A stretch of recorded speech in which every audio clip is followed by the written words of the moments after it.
महाराज के गढ़ में राजा की बैठक, राजा के गढ़ में महाराज की सेंध। ये तस्वीरें बताती है कि एमपी में मौसम चुनावी है। प्रदेश में अगले साल के आखिर में विधानसभा के चुनाव होने हैं, लेकिन उससे पहले ही बीजेपी ने चुनावी समर सजाने के लिए राजनीतिक बिसात बिछानी शुरू कर दी है। इधर गोविंद सिंह के नेता प्रतिपक्ष बनने के बाद उन पर बीजेपी मनोवैज्ञानिक प्रेशर बनाने में जुटी है।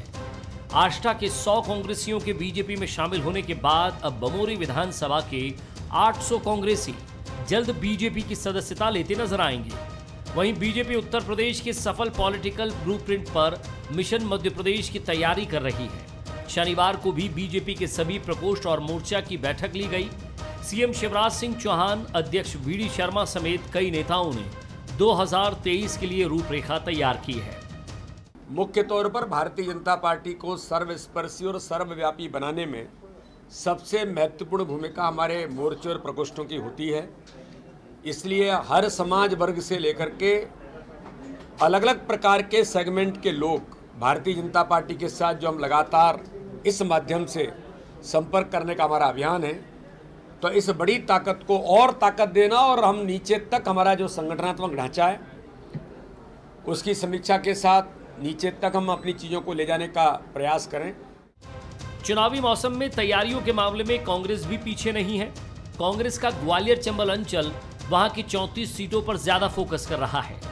यहां जीत के लिए पूर्व सीएम दिग्विजय सिंह के नेतृत्व में बैठक हुई, जहां नेता प्रतिपक्ष डॉक्टर गोविंद सिंह, पीसीसी के कार्यकारी अध्यक्ष रामनिवास रावत समेत कई पूर्व मंत्रियों ने 2023 के लिए जीत का खाका खींचा।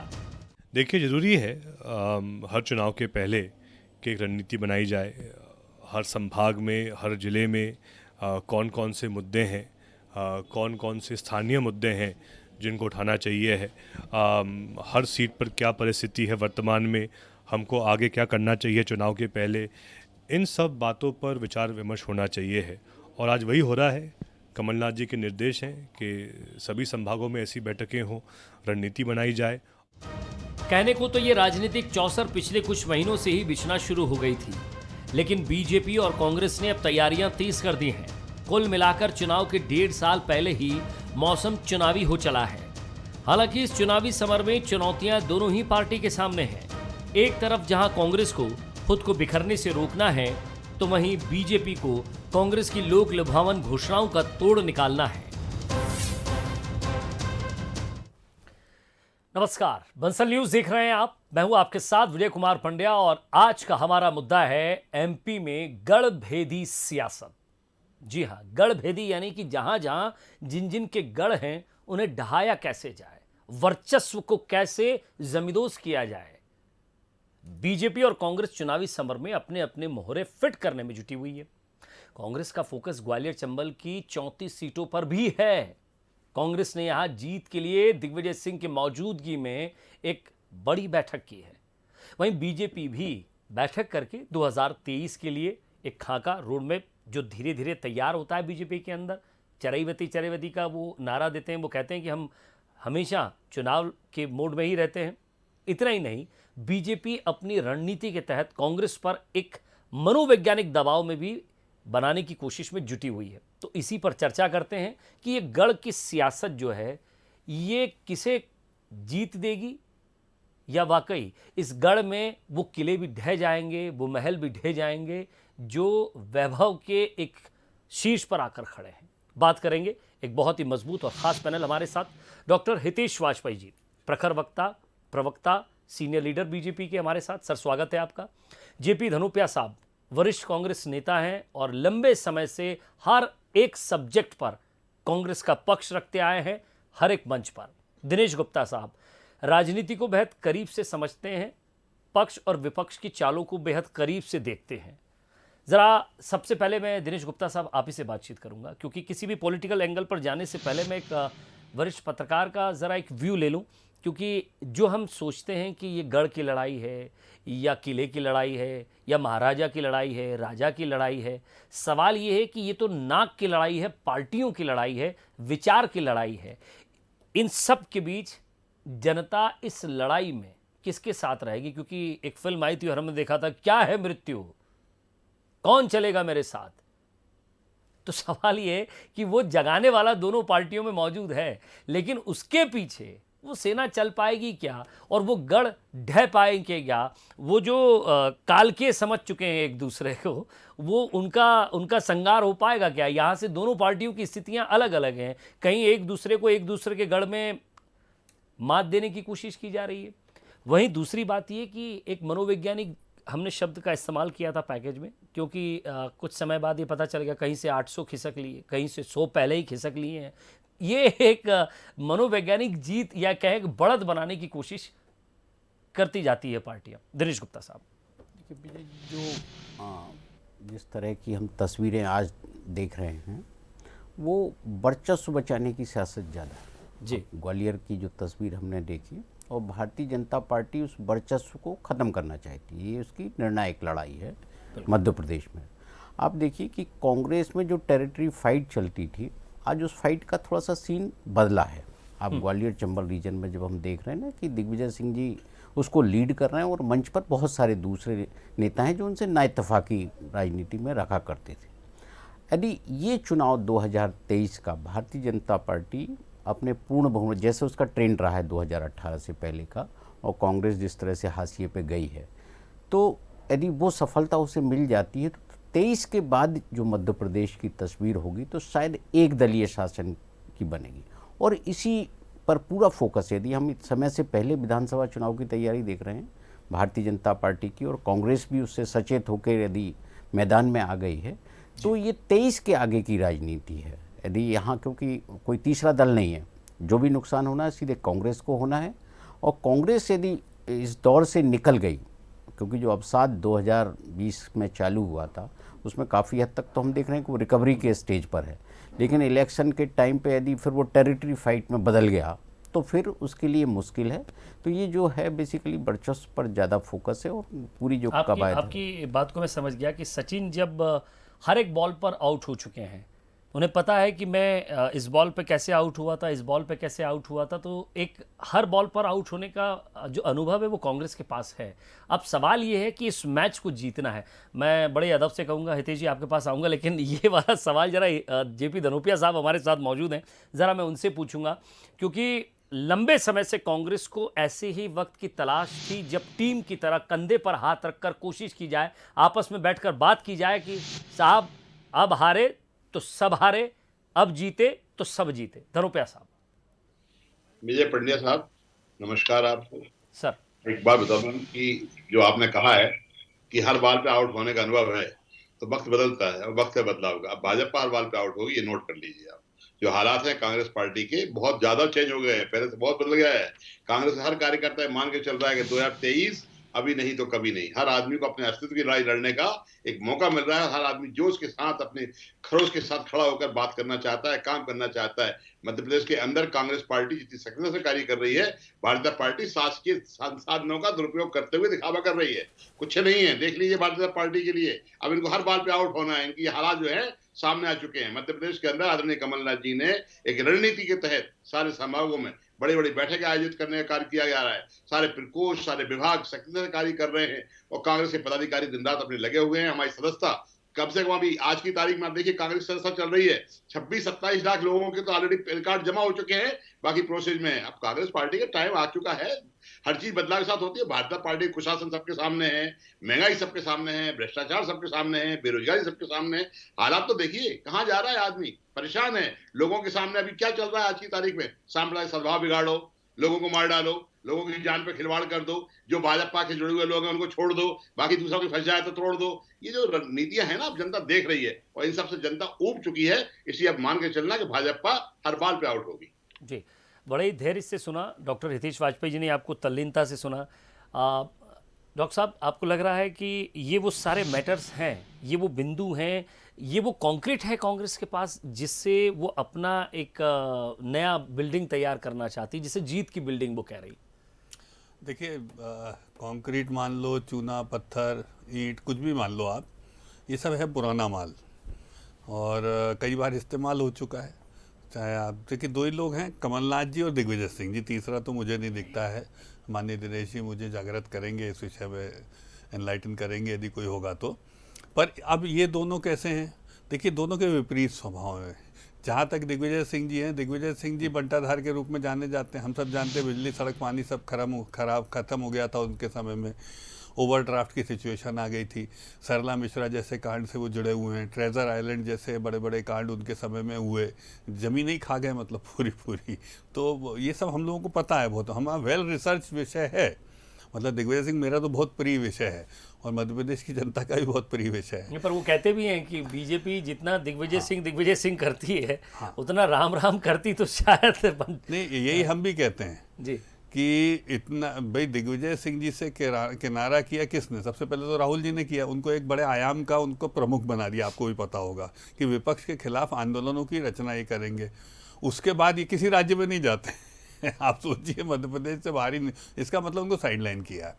दूसरे हमारे पास कमलनाथ जी, कमलनाथ जी बहुत सीनियर नेता है। सर, आप जैसा एक बुद्धिजीवी और ये कहें कि राजनीति की कड़ी समझ रखने वाला व्यक्ति क्या दिग्विजय सिंह को इतने हल्के में ले सकता है? मैं आ रहा हूँ, उसी के ऊपर आ रहा हूँ। देखिए दिनेश जी ने कहा ना कि ग्वालियर चंबल की बैठक में वो अभी अपनी ज़मीन तलाश रहे हैं, और ज़मीन तलाशने में आपने देखा होगा दिग्विजय सिंह है एक तरफ, गोविंद सिंह एक तरफ, राकेश चतुर्वेदी जी हैं। मैं फिर बोलूँगा यदि फुटेज आप दिखाएंगे तो राकेश चतुर्वेदी जी ऐसे घूमे हुए हैं दिग्विजय सिंह जी से परे होकर। मतलब अभी भी बहुत मनों को मिलना है वहाँ पर, ये मैं कहना चाहता हूँ। अभी मेरी तो गुड विशेष है उनको, उसमें कोई दिक्कत नहीं है। देखिए हमारे लिए दोनों शुभंकर हैं पंड्या साहब। अब मैं दूसरे कमलनाथ जी के ऊपर जरूर बोलना चाह रहा था। भाई कमलनाथ जी के 15 महीने को भी हम सब ने देखा, भाई उनके पास समय नहीं रहता है, वो चलो वाली राजनीति करते हैं। दिग्विजय सिंह जी को भी बोल देते हैं मुझसे मिलो पहले, मुझसे परमिशन लो, फिर शिवराज जी से मिलना। वो ठोक देते हैं, मतलब वो छोड़ते नहीं है। और देखो जमीन पे नहीं उतर सकते, तो उन्होंने क्या किया, उन्होंने भाई दिग्विजय सिंह जी को हायर किया कि भाई जमीन पे तुम घूमो। पर दिग्विजय सिंह जी का अपना एक स्वभाव और उनका एक अपनी केमिस्ट्री है साहब, और उसको आप समझो, हम तो बहुत अच्छे से समझते हैं। आप देखें जैसे धनुपिया जी हैं, धनुपिया जी देखिए घर ही में बैठे हैं। आप देखेंगे आप 3 दिन नहीं 5 दिन प्रोग्राम करो, आपको इसी लाइब्रेरी के फ्रेम में दिखेंगे। वो आप उठा के बंसल न्यूज़ के यूट्यूब आर्काइव में से देख लो। आप सीनियर मोस्ट आदमी, आपने बताया ना, अदालत से लेके सब जगह लड़ते, कोई उपयोग नहीं इनका। तो ये जो चीज़ें हैं, ये एक बहुत बड़ा फैक्टर है दिग्विजय सिंह जी के साथ, जिसका सामना ये लोग करने वाले हैं। अब हमारे यहाँ से जब बॉलिंग होगी, या ये दो तो वो लोग हो गए जिनकी बॉल को हम लोग समझते हैं, विजय जी बहुत खेल चुके हैं, तो हमको बहुत अच्छे से पता है कि ये लोग कब कौन सी आम किधर ट्विस्ट करेंगे। हमारे यहाँ से जब बॉलिंग होगी तो हमारे यहाँ पर विष्णुदत्त शर्मा जी हैं, हितानंद शर्मा जी हैं, हमारे यहाँ पर रीजनल लीडर्स हैं, सारे जो निकल कर आएंगे। लेकिन सर एक चीज़ आपको शायद याद भी होगी, या हम थोड़ा सा पीछे भी जाएं, मुझे लगता है शायद दिनेश सर भी उसका थोड़ा सा एक क्लू मुझे ज़रूर देंगे, क्योंकि दिग्विजय सिंह वही व्यक्ति हैं जिन्होंने नर्मदा यात्रा के दौरान या कार्यकर्ताओं को पंगत में संगत के दौरान इकट्ठा करने की कोशिश थी, और यही वो कांग्रेस के बाहुबली हैं। सर 10 सेकंड, यही वो, मैं बिल्कुल दूंगा 10 सेकंड सर। मेरी एक बस बात मैं दिग्विजय सिंह जी के आपके इसको बता दूं, उनका खुद का सर मैं आपको वीडियो बाइट भेज दूंगा, दिनेश जी भी ताकीद, उनने खुद बोला था, बोले साहब पार्टी खुद मान के चलती, मैं जहाँ जाता हूँ वोट कटा देता हूँ। ये उनके खुद के ही विचार हैं, इसलिए मुझे कहीं भेजते नहीं, और भेजोगे तो मैं हरवा दूंगा, ये बात तय है। 10 साल का तो प्रण लिया था, 10 और जोड़ देते हैं उसमें। तो ये उनके खुद के विचार हैं, तो वो अपने आप में एक प्रॉब्लमेटिक है, और मैनेजमेंट को लेकर चलते हैं। जनता से उनका कोई जुड़ाव लगाव नहीं होता है, ये हम लोग बहुत बखूबी जानते हैं। तो इसलिए ठीक है, उनको करनी चाहिए। हम लोग कंफर्टेबल हैं, हम अपने एजेंडा को लेकर चलेंगे। हर तरफ सड़कें बन रही हैं, भोपाल से सागर चले जाओ, पन्ना चले जाओ, झांसी चले जाओ, ग्वालियर चले जाओ, इंदौर चले जाओ, पांड्या साहब आपके यहाँ नीमच मंदसौर चले जाओ, आप भी जाते होंगे, चकाचक रोड हैं। वो चाहिए हमको, बिजली चाहिए, 24 घंटे उस पर काम करेंगे। अब हम इरीगेशन के लिए पानी की व्यवस्था अलग से हो, इसके ऊपर शिवराज जी बहुत तेजी से विचार कर रहे हैं, आपको बता दूं मैं। तो किसानों को अलग से पानी की व्यवस्था उन खेतों में भी पहुंचे, जैसे गुजरात में आपने सुना होगा, हमारे यहाँ भी हो। हमारा ये टारगेट है जिसमें हम लोग काम करेंगे। जी दिनेश सर, मैं आपकी बात में, धनुपिया साहब ने बहुत मजबूती से सुना है, मैं आऊँगा सर आपके पास दिनेश जी की एक बाइट लेकर। दिनेश सर, आपको लगता है कि ये सारे फैक्टर्स काम कर जाएंगे? क्योंकि दिग्विजय सिंह, मैं फिर वही कह रहा हूँ कि कमलनाथ, दिग्विजय सिंह और ज्योतिरादित्य सिंधिया, वो 3 ऐसे चेहरे थे जिन्होंने कांग्रेस को जागृत करने की कोशिश की थी। फिलहाल यहाँ सिंधिया नहीं है, लेकिन उनका गढ़ बाकी है, उस गढ़ में उनको वहीं पटकनी देने की कोशिश कांग्रेस ज़रूर करेगी। साथ ही साथ दिग्विजय सिंह, जिनकी राजनीतिक चातुर्य को, उस चाणक्य नीति को आप फेल नहीं कर सकते। बीजेपी चाहे अपने किसी भी बयान में कुछ भी कह दे, लेकिन मैं ये समझता हूं वो बिल्कुल हल्के में नहीं लेगी दिग्विजय सिंह को। देखिए विजय जी, 2018 का जो विधानसभा चुनाव था वो कांग्रेस पार्टी जीती क्यों थी? सबसे बड़ा सवाल, सब कुछ, दिग्विजय सिंह भी थे, कमलनाथ भी थे, सिंधिया भी थे, सब थे। आप देखिए सबसे ज़्यादा जो है ग्वालियर चंबल में सपोर्ट मिला, तो कोई ना कोई रीज़न होगा, क्योंकि दिग्विजय सिंह भी उसी रीजन से आते हैं, सिंधिया भी थे, बहुत सारे जो है और भी वहाँ फैक्टर थे। लेकिन बिंद में आप चुनाव हार जाते हैं तो उसको नुकसान होता है। तो जो कांग्रेस पार्टी की राजनीति है या जो मध्य प्रदेश का जो वोटर का सोच है या उसका जो करेक्टर है, वो कभी मिक्स नहीं करता, एक जैसा नहीं होता कि आप जो है वो अलग अलग तरह की उसको वैरायटी आपको देखने को मिलेगी। तो दिग्विजय सिंह जी को ये पता है कि किस इलाके की चाबी किसके पास है। बिल्कुल, उनकी ये जो खूबी है वो, इसीलिए उन्होंने कहा मैं 10 साल कोई पद नहीं लूँगा, इतने कॉन्फिडेंस के साथ, क्योंकि मैं नहीं रहूँगा राजनीति में, मैं उस खेल में नहीं रहूँगा, तो फिर दूसरे के पास जाएगा क्या। आप देखिए ना, 10 साल सत्ता के बाहर रहे, जब उन्होंने एक अलग अलग एक रणनीति बनाई नेताओं ने आपस में मिलके, तो सरकार आ गई। तो अभी यदि कांग्रेस पार्टी इस स्टेज से तैयारी कर रही, तो आप ये मत मानिए कि इलेक्शन एक तरफा होगा, आप ये फाइट होगी, जो भी होगा। देखिए आज जो ग्राउंड पर इकट्ठे हुए हैं, तो मतलब उन्होंने मान लिया है कि हमारे लिए अलार्म है, हम अभी नहीं सुधरे। उनके लिए वैसे भी आप राजनीतिक तौर पर भी देखिए, यदि आप उस इलाके में वो हार जाते हैं, जो खुद अब दिग्विजय सिंह जी के लिए एक मौका है कि सिंधिया का इलाका आपको कैप्चर करना है या और आगे आपको जाना है, तो इससे अच्छा मौका ना कमलनाथ के लिए होगा ना दिग्विजय सिंह के लिए होगा। तो यदि दोनों चुनाव हार जाएंगे तो फिर तो कोई मतलब, आप नई लीडरशिप तो कांग्रेस में है नहीं ना उनके। यदि आप जैसे बार बार उठती है कि वो अपने जो है अपने पुत्रों के लिए ये कवायद कर रहे हैं, तो उनके लिए भी कहाँ भविष्य होगा फिर। तो निश्चित तौर पर यदि वो ये फाइट कर भी रहे हैं तो अपने पुत्रों के लिए भी कर रहे हैं, तो कांग्रेस रहेगी तो उनके पुत्रों का भविष्य रहेगा। बिल्कुल। धनुपिया साहब, अगर कांग्रेस पार्टी ये तय कर चुकी है कि दो ही लीडर्स के अंडर में चुनाव लड़ा जाए, एक तरफ कमलनाथ जी है, दूसरी तरफ दिग्विजय सिंह जी है, और बाकी को साथ में आना पड़ेगा, तो फिर सीधे सीधे आ जाए, ये कह दें कि नहीं दिग्विजय सिंह जी हैं, वो जोड़ रहे हैं सबको, उनको गढ़ तक क्यों सीमित करना है, उनको ग्वालियर चंबल तक क्यों सीमित कर रहे हैं, वो साफ कहते हैं। तो ये कोशिश या तो ये हो सकती है कि एक शतरंज की तरह कि पहले इस सेक्टर को निपटाया जाए, फिर इस सेक्टर को निपटाएं। क्योंकि जब मैं बहुत अदब से आपसे ये पूछना चाह रहा हूँ, क्योंकि ये कोशिश रही है कांग्रेस की कि वो गढ़ जीतती आई है, कोशिश ये करती है, लेकिन गढ़ में उसके अपने ही लोग वहाँ उसे हराने की कोशिश करते हैं। तो यहाँ आप ज़रा इसे समझाएं कि क्या वाकई यही प्रैक्टिस है, या फिर अगर दिग्विजय सिंह जी आगे हैं तो आप उनको आगे कर दीजिए। देखिए विजय जी, मैं समझता हूँ कि दिग्विजय सिंह जी और कमलनाथ जी तक सीमित नहीं है कांग्रेस पार्टी। कमलनाथ जी हमारे सर्वमान्य नेता हैं, उनके नेतृत्व तो चुनाव लड़ा जाएगा, ये तय है। बाकी दिग्विजय सिंह जी, अजय सिंह जी, सुरेश पचौरी जी, अरुण यादव जी, विवेक तनखा जी, राजमणि पटेल जी, जो भी जितने भी हमारे कांग्रेस के सीनियर लीडर है, सब काम कर रहे हैं। सबको अपने अपने कामों में ड्यूटी दी गई है, सबको अपने अपने निर्देश दिए गए किसको क्या काम करना है। आज दिग्विजय सिंह जी ने, देखिए डॉक्टर वाजपेयी, चलिए सर, मैं आप दोनों को रोक रहा हूं, मैं आपके पास फिर आऊंगा सर। एक मुझे थोड़ा सा वक्त दीजिएगा। हमारे बंसल न्यूज़ के हेड शरद द्विवेदी जी भी हमारे साथ जुड़ गए। सर स्वागत है आपका इस पैनल में।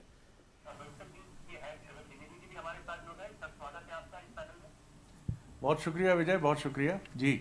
जेपी धनुपिया साहब, आप अपना सवाल पूरा कर लें, उसके बाद शरद सर भी हमारे साथ जुड़े हुए हैं लगातार, वो भी हमें सुन रहे हैं। यही निवेदन करना चाहता हूं कि डॉक्टर वाजपेयी बहुत बड़ी बड़ी बातें कर रहे थे कि हमारी बालिंग ये करेंगे वो करेंगे, और हम ये सड़क बना रहे हैं, हम ये बिजली का ही कर रहे हैं। 17 साल में क्या किया? 18 साल में मध्य प्रदेश में 17 साल के अंदर भ्रष्टाचार बढ़ा, राष्ट्रीय स्तर पर महिलाओं पर अन्याय हुए, बलात्कार में घटनाएं हुई, कर्जे के मामले में आप देख लीजिए, आज 3.5 लाख करोड़ का कर्जा इस मध्य प्रदेश सरकार के ऊपर है।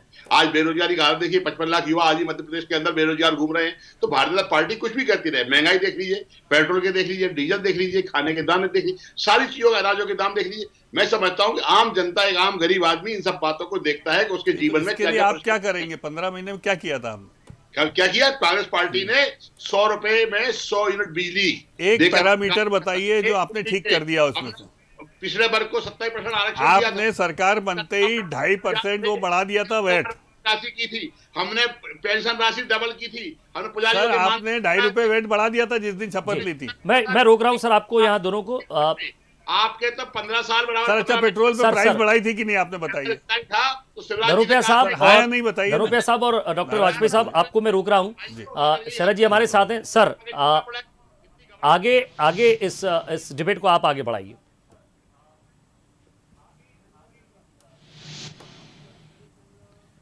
बढ़ाना तो आप ही को है विजय जी। जी। मैं तो आज बस एक छोटे से मेहमान की भूमिका में हूँ। बस कहना मेरा यही है जी। कि दोनों ही दलों की जिस तरह की तैयारियां दिख रही हैं और जिस तरह से चुनाव के ठीक पहले एक दूसरे को लेकर मैदान में खम ठोकी जा रही है, वो इस चुनावी रण को तो दिलचस्प बना ही रहा है। लेकिन जिस तरह से हमने इसके पहले भी देखा है कि फिनिशिंग टच देना अपने कैंपेन को, 2018 में ये काम कांग्रेस बीजेपी से बहुत स्लाइटली एज लेकर शायद कुछ बेहतर कर पाई थी, या उसके कुछ इश्यूज थे क्योंकि प्रबंधन में तो बीजेपी ही भारी पड़ती है, लेकिन उसके कुछ इश्यूज थे, खासतौर से किसान कर्ज माफी जो बीजेपी की अपेक्षाओं पर शायद थोड़ा भारी पड़ा था। लेकिन इस बार बीजेपी भी सतर्क है, कांग्रेस भी सतर्क है। कांग्रेस के दिग्गज जिस तरह से लौट रहे हैं और उसी के साथ बीजेपी ने अपना वही चिर परिचित कार्ड, यानी कि बड़ी संख्या में कांग्रेसियों को बीजेपी में लाने का फिर से शुरू कर दिया है। ये प्रक्रिया चलती रहेगी आगे और ये रण मुझे लगता है विजय और रोमांचक और दिलचस्प होता जाएगा। जी विजय। जी धनुप्रिया साहब, आप अपनी बात कंप्लीट कर लीजिएगा, मैं माफी चाहूंगा, आपको बीच में रोका था। मध्य प्रदेश के अंदर जो अभी आदरणीय शरद जी ने कहा कि वो भाजपा में लाने का प्रयास कर रहे हैं, तो कौन लोगों को भाजपा में ला रहे हैं, कहाँ होता है? आप देखते हैं किस तरह के होते हैं, अथेंटिक व्यक्ति होता है क्या? कहीं पे बोल दिया साहब 500 चले गए, 200 चले गए, 400 चले गए, 2 दिन पहले आष्टा का बता दिया। 3 बार का हारा हुआ व्यक्ति अगर 10-5 आदमियों के लिए खड़ा हो गया तो 100 आदमियों का आ गए। आज मैं सुन रहा हूँ साहब बमोरी के अंदर 800 लोग जाएंगे। अरे वो महेंद्र सिंह सिसोदिया जी मंत्री हैं, उनके कार्यकर्ताओं को खड़ा कर देंगे, कह देंगे सब भर्ती हो गए। ये सब दिखावा होता है। कांग्रेस पार्टी सब चीजों की चिंता नहीं कर रही है। कांग्रेस पार्टी अपने कार्यकर्ताओं संभाल रही है। हमारे प्रकोष्ठों के माध्यम से 10,000 कार्यकर्ता हमारे जगह जगह काम कर रहे हैं। बूथ प्रबंधन का हमारा काम चल रहा है, सेक्टर मंडलम में हमारे लोग काम कर रहे हैं। हमने अपनी जमीन को बचाए रखने के लिए, आगे मजबूत करने के लिए काम किया है। और मैं बात से कहता हूँ जो आदरणीय सर, मैं पूछ रहा हूँ कि दिग्विजय सिंह जी जिस बैठक के साथ, जिस जोश के साथ आगे बढ़ रहे हैं, ये सफलता की ओर ले जाने वाली बैठकें हैं? सफलता की ओर ही है, निश्चित रूप से एक लोगों में मोटिवेट कर रहे हैं, एक सवाल पूछ लो, कार्यकर्ता उत्साहित कर रहे हैं। विनम्रता से एक सवाल पूछ लो। धनुप्रिया साहब, वाजपेयी साहब कुछ पूछना चाह रहे हैं, कुछ बात एक करना लाइन चाह रहे बस हैं आप जैसे देना जवाब देना। सर आपने बताया you have galaxy of leadership. Sharad ji भी और दिनेश जी भी गवाह हैं। आपने सुरेश पचौरी जी का नाम लिया, रामेश्वर दिखरा जी का नाम लिया, अरुण सिंह जी का, अजय सिंह जी का। ये सब ग्वालियर में इनमें से एक भी क्यों नहीं दिखा? खाली दिग्विजय सिंह जी क्यों दिखे यदि ये गैलेक्सी ऑफ लीडरशिप है? सबको क्षेत्र के हिसाब से एरिया वाइज जिम्मेदारियां दी गई हैं। इन सबको हटा दिया ग्वालियर से? हटा नहीं दिया है, सबको दिया गया है। चंबल संभाग में आदरणीय दिग्विजय सिंह जी देख रहे हैं, अभी आप बिंदु में देखेंगे अजय सिंह देखेंगे, मालवा और निवाड़ में देखेंगे अरुण यादव जी देखेंगे, भोपाल संभाग आदरणीय पचौरी जी देखेंगे। सबको अपने अपने काम दे दिए गए, सब अपने कामों में लगे हुए हैं। अब आप लोगों इन सब बातों में आने वाला कोई नहीं है, आप परेशान मत होइए। अगर आप इतना कंफर्ट समझते हैं तो ऐश करिए, आराम करिए, इतना परेशान क्यों हो रहे हैं? 2.5 रुपए पेट्रोल डीजल पे बढ़ा दिया था आपने सर, याद है आपको? सरकार बनते ही ऐसी कीमत बढ़ा देंगे क्या जी? आपने 2.5 रुपए वैट पे बढ़ाया था, अंतिम जो मध्य प्रदेश सरकार की, कमलनाथ जी नहीं बढ़ाया था। कहां से कहां पहुंचा दिया साहब? नहीं, उसको वापस लेंगे क्या आप? पहुंचा दिया। पेट्रोल आपने 70-72 रुपए का आपने 125 रुपए पहुंचा दिया। आप अपनी बात तो करिए, दालें कहां पहुंचा नहीं, हमने 1 रुपया भी नहीं बढ़ाया मध्य प्रदेश में, 10 पैसे भी नहीं बढ़ाया। ये महंगाई की बात हो गई सर, लेकिन आज हम बात बैठकों पर कर रहे थे। मैं शरद जी से एक सवाल यहाँ जरूर करना चाहूंगा और समझने की कोशिश करूंगा उनसे। वरिष्ठ पत्रकार दिनेश जी भी बैठे हैं, उन्होंने भी इस बात की तरफ इंगित किया था कि दिग्विजय सिंह एक ऐसा चेहरा है जो कार्यकर्ताओं में जान फूंकने की कोशिश करते हैं। और आज जो ग्वालियर संभाग को लेकर जो बैठकें हो रही हैं, जो चीज़ें हो रही हैं, सर एक सवाल मेरा यही रहेगा बतौर एक पॉलिटिकल स्टूडेंट की तरह कि क्या ये बैठकें वहाँ मजबूत कर पाएंगी कांग्रेस को? क्योंकि एक बड़ा चेहरा अब ग्वालियर चंबल अंचल में नहीं है, तो क्या दिग्विजय सिंह जी अपनी उस छवि को, अपने उस फॉर्मेट को, या उनके दिमाग में जो एक ब्लू चार्ट बना हुआ है उसको वहाँ वो मजबूत कर पाएंगे?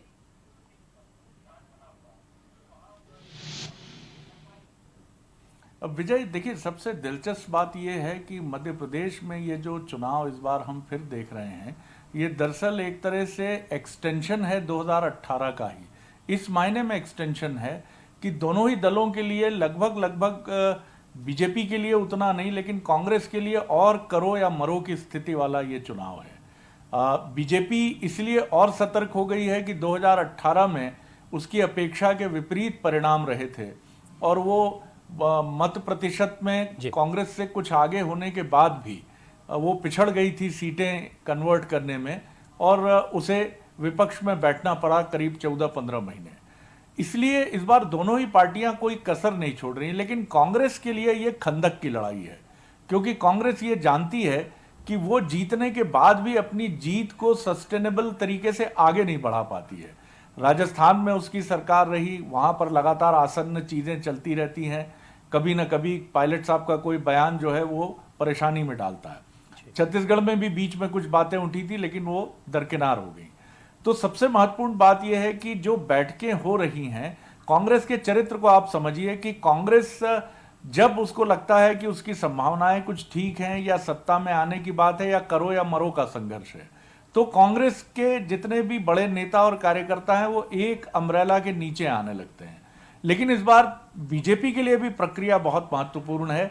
इसलिए मैं ये जरूर कहूंगा कि कांग्रेस अब गियर अप हो रही है, लेकिन किस ताकत के साथ, किस एकजुटता के साथ ये आगे बढ़ती चली जाएगी, ये चुनाव के चंद महीनों पहले ही हम बहुत स्पष्टता से देख और समझ पाएंगे। जी, मेरे पास 20 सेकंड बचे हैं। मैं 10 सेकंड सर धनुपिया साहब आपको दूंगा, फिर 10 सेकंड सर के पास जाऊंगा, वाजपेयी साहब के पास। धनुपिया साहब, ये माना जाए कि ये मजबूती है, अब कोई खिसकेगा नहीं, जाएगा नहीं, आएगा नहीं? देखिए पंड्या जी, पूरा भरोसा है कांग्रेस के अंदर, जो होना था हो चुका, जिनको जाना था जा चुके। अब वही लोग बचे हैं जो कांग्रेस पार्टी के लिए जिम्मेदारी से काम करना चाहते हैं, और हर आदमी जयचंद नहीं होता है, ये आप जानते हैं। इसलिए कांग्रेस पार्टी सुरक्षित है आने वाले समय में। जैसा अभी चर्चा में आया है, हमारे लिए 2023 बिल्कुल बहुत खंदक की लड़ाई क्या, मैं तो कहता वजूद की लड़ाई है। हर हाल में सरकार बनाना है, वरना निश्चित रूप से हमें बहुत संघर्ष करना पड़ेगा, बहुत मुश्किल होगा। सर वाजपेयी साहब। सर, हमारा तो निवेदन यही है, हम जो तैयारी कर रहे हैं, हम बूथ की तैयारी कर रहे हैं। चुनाव बूथ पर होगा, हम बूथ पर चुनाव को लड़ेंगे यूथ के साथ। वहीं कमलनाथ जी बंगले से तैयारी कर रहे हैं और बंगले से लड़ाई लड़ेंगे, तो देखना ये होगा कि बंगले और बूथ की लड़ाई में जीतेगा कौन। तो स्वाभाविक है कि बूथ पर चुनाव होता है तो बूथ ही जीतेगा। बॉस बंगले से निकल आएंगे तो स्वागत करेंगे हम। एक वरिष्ठ पत्रकार की नज़र क्या कहती है, क्या बीजेपी इसे लाइटली ले सकती है? नहीं, बीजेपी ले भी नहीं रही है। आप देखिए ना कि आज जो 2018 का चुनाव था, वो कांग्रेस और भारतीय जनता पार्टी के बीच बहुत गैप था सीटों का, विधायकों की संख्या के लिहाज से। लेकिन जब 23 का चुनाव है तो वो बहुत लंबा फासला नहीं है। कांग्रेस पार्टी को भी अपने आप को सर्वाइव करने के लिए बहुत ज़्यादा संघर्ष नहीं करना, उसके पास सीटें हैं। तो इसलिए ऐसा नहीं है कि दोनों ये मान रहे हैं कि अब हमारी जो लड़ाई है बराबरी की लड़ाई है, और उसी के कारण ये 1.5 साल पहले हम तैयारी देख रहे हैं। चलिए, तो ये तैयारी है, और किसान जिस तरह तैयारी करता है मई जून के महीने में, क्योंकि यही वो समय है जब तपती धरती पर बारिश की कुछ बूंदें पड़ेंगी, मिट्टी की सौंधी खुशबू आएगी, फिर बुआई होगी। इस पर योजनाओं की बुआई काम करेगी, या साथ ही साथ कोशिश कार्यकर्ताओं में जोश की बुआई काम करेगी? फसल कौन काटेगा? लगातार नज़र हमारी बनी रहेगी। इस पूरे पैनल का बहुत बहुत शुक्रिया हमारे साथ जुड़ने के लिए, बातचीत के लिए। और आगे देखिए अफसरनामा छतरपुर DIG विवेक राज सिंह के साथ। नमस्कार।